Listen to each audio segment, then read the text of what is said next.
via Zoom, isang multi-sports commentator and analyst. Kilalang kilala ho ito at basketball player siya for more than 20 years. Walang iba kundi si Mark Zambrano. Mark, good morning. Si Danny Buenafe, kabayan. Kuya Danny, magandang umaga po at magandang umaga din sa lahat ng mga tagapakinig ng Kabayan. Maraming salamat po for having me. Okay, maraming salamat Mark. At syempre lahat tayo nagulantang dahil dito sa balita, no? At talagang very tragic. Dalawang Ateneo players ang namatay, nalunod at bunsod daw ng isang team building activity. Ikaw bilang isang sports commentator at isang basketball player mismo, Mark, na almost or more than 20 years, yung ganito bang mga, let's say, team building and training activity, this is a normal routine for every player na katulad ninyo noong araw?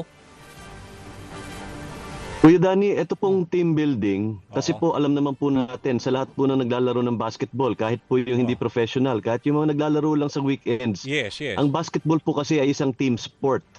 Okay. So ang kalakasan po ng isang koponan ng basketball ay nagsisimula po pagka magkakilala ang mga players, makomportable kayo sa isa't isa, sa ugali, sa pagkatao. Kaya po yung mga team building na ginagawa na yan, it's common. Kasi po kailangan yung team ay magkakilala, mas solid kayo as a group, as a team.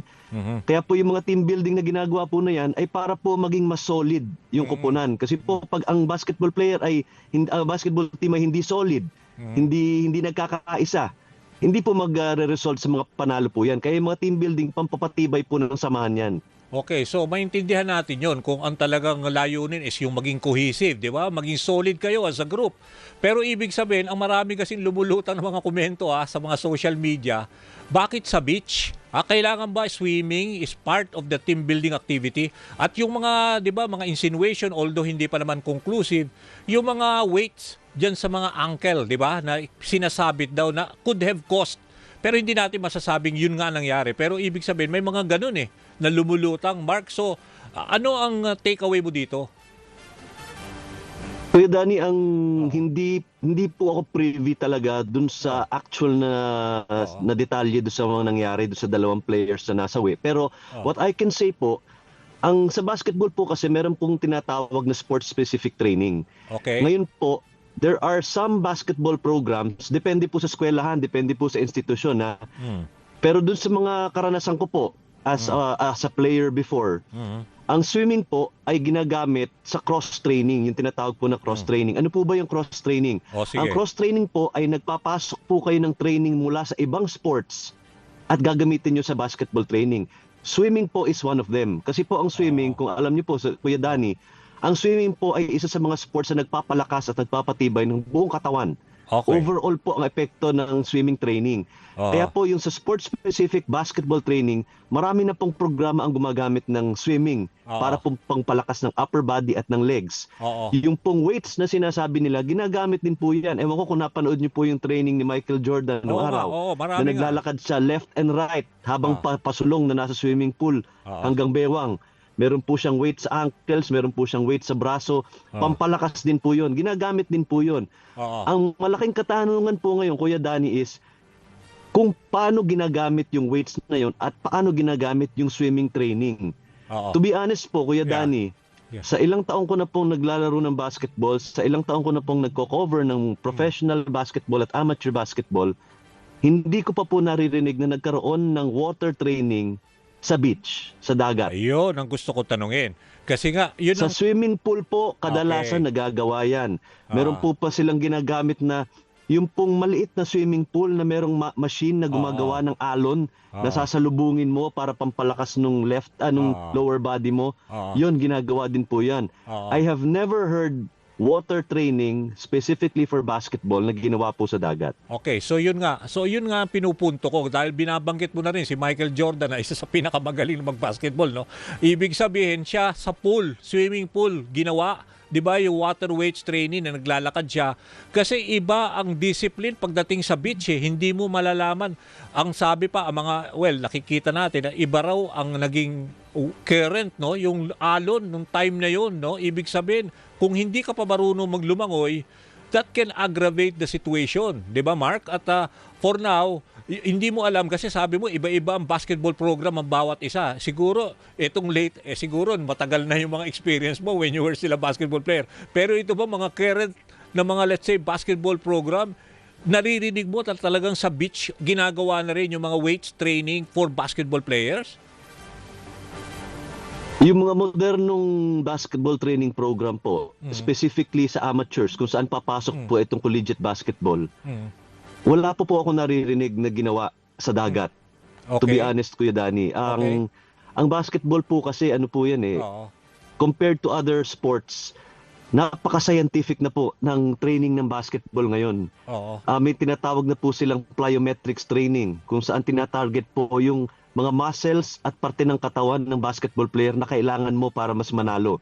For example, yung plyometrics po na ginagamit para sa hita, sa calves, meron pong specific equipment at specific training exercise na targeted para dun sa muscle na yon. Ganun na po ka-specific ngayon. Hindi na po katulad nung araw na isang training, lahat ng sports yun ang gagawin. So yung mga ginagawa po ngayon na tinatawag nating targeted training, plyometrics at sports-specific training, doon po pumapasok yung kakaibang training na ginagawa sa swimming pool, nagko-cross training na merong cycling, merong swimming. Noong araw hindi mo naman maiisip na bakit ka magsiswimming basketball player ka, bakit ka magsa-cycling basketball player ka. Pero ngayon po ini-integrate na po yung tinatawag na cross training para po sa basketball. Pero again, yung water training po, doon lang po ako nagtataka kung bakit kailangan gawin sa dagat. Kasi ngayon ko lang po narinig yun. Sa swimming pool, I've seen it, I've done it, nagawa ko na po yun before. Pero yung sa dagat, ngayon ko lang po nadinig talaga na ginagawa yun. Pero yung bang experience mo na sinasabi mo ngayon, may mo lang narinig, ibig sabihin, yan din ba ang feedback mo sa other players when you heard of this news? Bakit sa dagat ginawa? Yan din ba, nagulat ka rin? Bakit sa dagat? If ever, hindi naman natin alam kung ano talaga specific team building activity nila. Although sinasabi na nga ng Aurora Police, di ba, doon na nirule out, it was purely accident. So ikaw din medyo naghalo yung ano mo, nag-speculate ka rin, di ba? Hindi mawawala yun, di ba, Mark? Actually, Kuya Danny, nung nangyari po yan, syempre, kakausapin ko po yung mga kapwa ko sports commentator and sports broadcaster. Yung mga kalapit ko po na interview ko na po before ng mga atleta from college. Tinanong ko rin po sila kung ano ang opinion nila dyan. Ang sa kanila naman po, ang general observation po ng mga nakausap ko, specifically yung mga atleta po, iba-iba naman po kasi ang training regimen, ang training program, depende sa eskwelahan. So, ang training program po ng bawat team is designed differently by the specific coaching staff. Iba-iba po yan eh. May mga elemento na pareho, may mga elementong iniiba, tinitweak, na nakikita nilang baka mas epektibo doon sa team nila. Pero, ang pinagtataka po talaga nila doon is na nahihiwagaan po sila kung ano ang nangyari. Although as you said po, Kuya Danny, speculation po yung nangyari. Pero hindi pa rin po nila naintindihan kung paano humantong sa ganun. Kung bakit napakarami pong nasawi. Ang balita pa po, meron pa pong mga naisalba na, na posible sanang... nadali rin. Nga po, hindi lang naman po daw dalawa. Meron daw pong isa pa na nailigtas.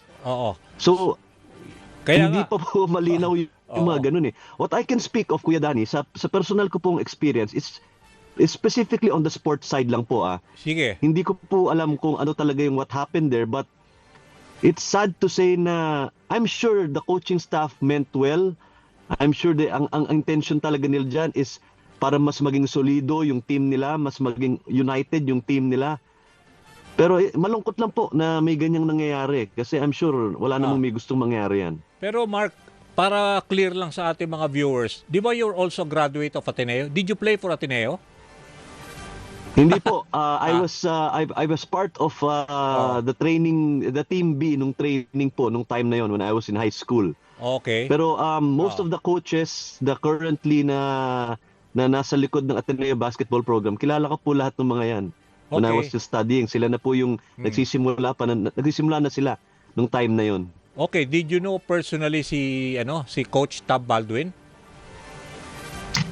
Coach Tab is a good friend of mine. Okay. Nagkaroon na po kami ng mga basketball events na nakasama po namin siya.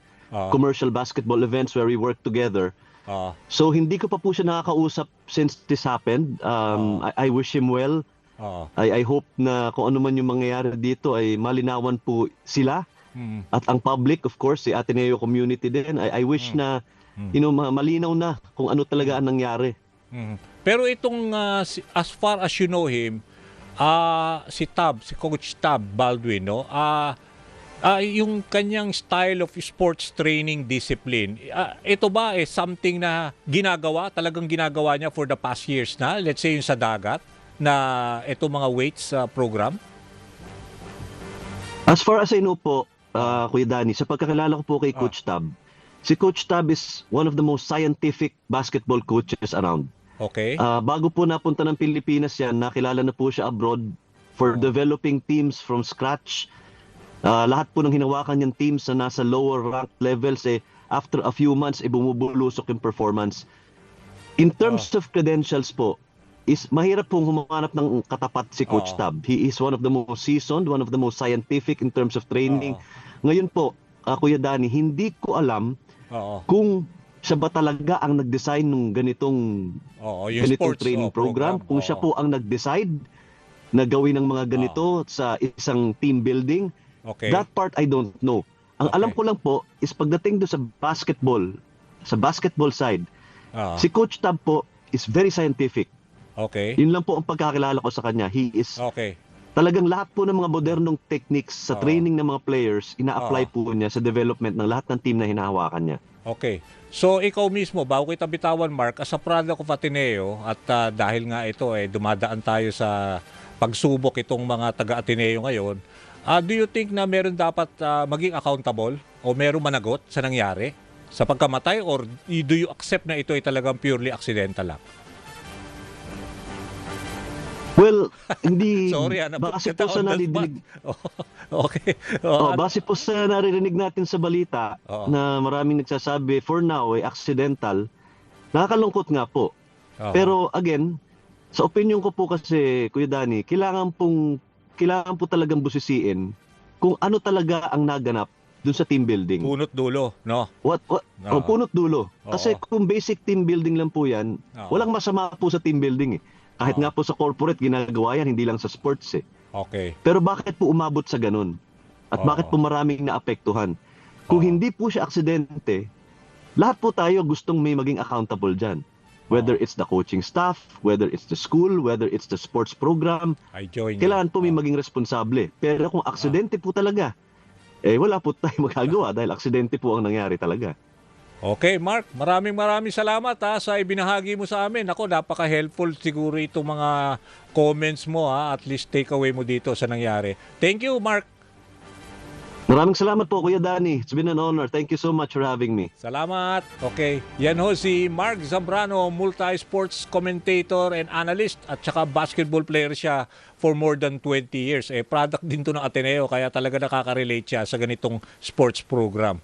Okay, at nagpadala rin ho tayo ng invitation for interview sa Ateneo, si Coach Tab Baldwin at sa mga magulang ni Rene Baterbonia at si Divine Adili. So bukas ang aming programa just in case gusto nyo ibigay